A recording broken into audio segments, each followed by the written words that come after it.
Hey, what's up, everybody? Welcome back to News Dose. So, looking back at it, because we covered it extensively on this channel, it's actually kind of crazy to think about all of the different highs and lows for the Xbox Activision Blizzard acquisition. They first announced this buyout back in January of 2022. So, we're closing in on nearly 3 years since that announcement.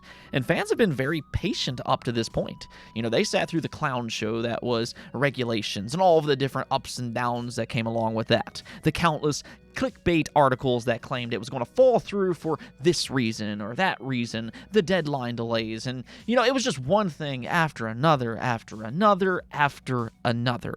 But finally, after a long legal battle, Microsoft won. They were allowed to acquire Activision Blizzard last October, and so began a brand new saga for Xbox and Microsoft gaming. Fans can now reap the benefits, or so we thought at the time, because here we are 9 months later, and those benefits have yet to really reveal themselves. So what exactly is happening with all this, and when can Xbox fans truly get excited about this buyout?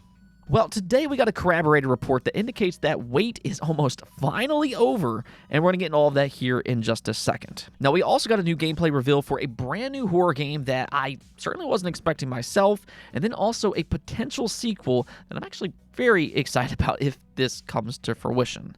So with that said, let's dive right in, starting with the Activision Blizzard news. I think you all have waited more than long enough to hear this. It's been a long road. So without a further ado, it's expected that Microsoft will drip feed ABK games into Game Pass starting this August.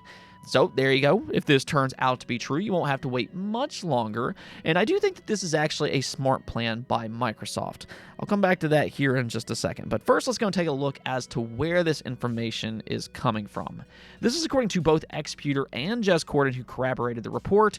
And you can see the claim here. It says the first Activision games will arrive on Game Pass in August. Since the closing of the ABK purchase in October of 2023, we have only received Diablo 4 on Game Pass and confirmation of Black Ops 6 arriving day one on Game Pass in October of 2024. That is still absolutely monstrous. According to our sources and certain graphic evidence, I have been able to find out the arrival window to Game Pass for what appears to be the first, or one of the first, Activision games coming to Game Pass. The name is Crash Insane Trilogy, and it will land on Game Pass sometime in August. I do not know if it can be played through xCloud. Logically, I'm also looking forward to the arrival of Tony Hawk 1+2 and Spyro Reignited Trilogy, which I know are coming very soon, but I cannot guarantee their arrival to the service in the same month. Regarding the arrival of some Call of Duty games, I currently have no information about whether they will arrive in August or whether we'd have to wait even longer. So that's a lot to comb over, but from the sounds of it, we should at the very least expect an official Game Pass drop for Crash Bandicoot this August. I almost kind of wonder if this will be a Gamescom announcement for them, because, this is going to be a massive reveal for Xbox and its fans. They've waited a very, very long time for this. Though what I will kind of say here is that I think the most important part about this news is that allegedly they intend to drip feed games into Game Pass starting with the Crash Insane Trilogy. Now, personally, I think that this is actually a smart move to make, and I've said this in the past as well.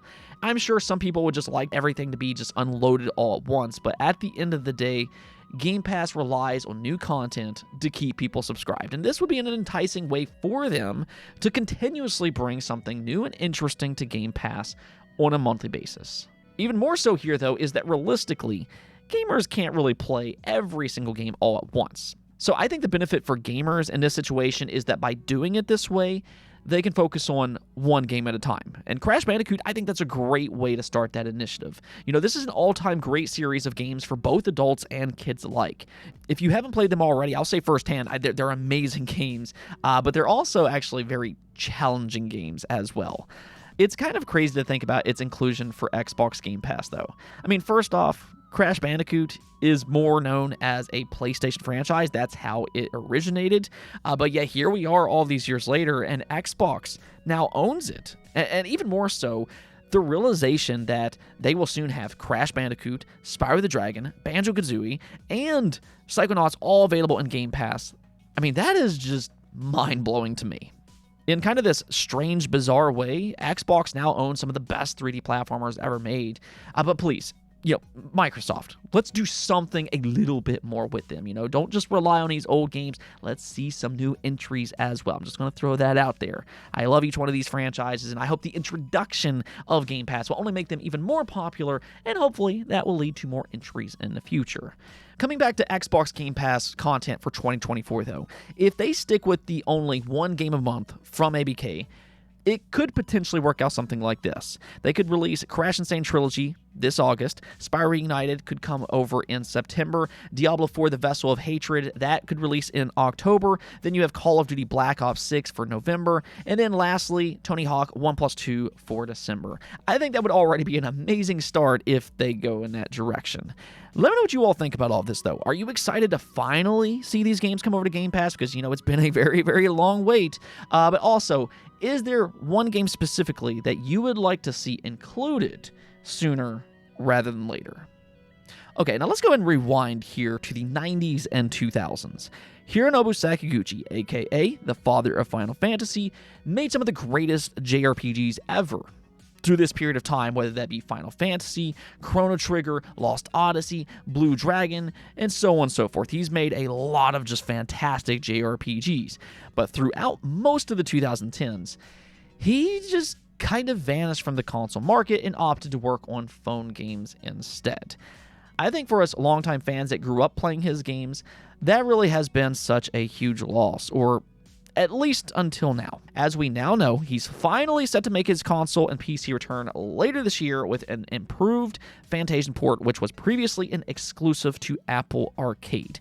That entire partnership was always a shame, but with the help of Square Enix and Yoshi P's encouragement, it's finally coming. We're going to have Fantasian available on Xbox, PlayStation, Nintendo, and PC later in 2024. However, what's really interesting here is that it sounds like more is to come.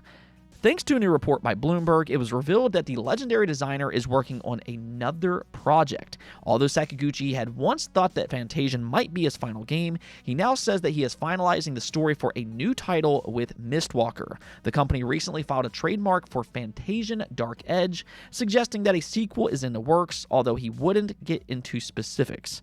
He said, "We'll say it's something new for now." So there is at least some evidence out there that this could be a Fantasian sequel, possibly Dark Edge. And while there is no 100% guarantee that this will come to consoles, I'd say that there's a pretty good chance now that Square Enix is involved with the series. They seem to be treating the Fantasian port with a lot of care. It's going to have 4K resolution, 60 frames per second. It's going to have completely voiced dialogue. There's going to be a lot of upgrades here, including a new challenge mode being normal. And maybe one of the reasons that they're putting so much work into it is because they're handling the sequel as well. I'm just kind of throwing that out there. But what we do currently know, and I still think that this is great news, is that we will get at least one more game from the legend himself, Hironobu Sakaguchi. Now, one last thing before we go, and this one surprised me. A new horror game based on the popular Quiet Place movies is now in development titled The Road Ahead.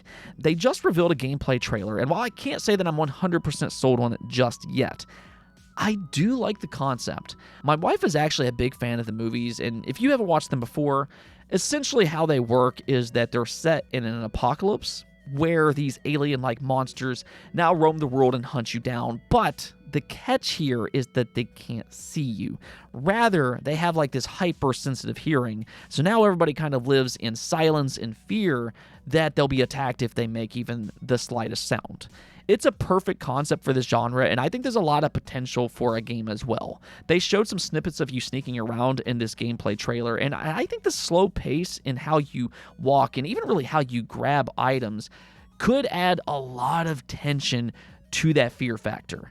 Again, I need to see how all of this is executed when it eventually releases, but the potential, I'd say, is certainly there. If you are interested, though, you can actually go wishlist this one on Steam, and apparently it will release sometime in 2024 for Xbox, PlayStation, and PC. So at the very least here, if you like the movies or if you like its concept, you might want to go and keep an eye on this one. Of course, though, once we get a more concrete release date, I'll let you know as soon as possible.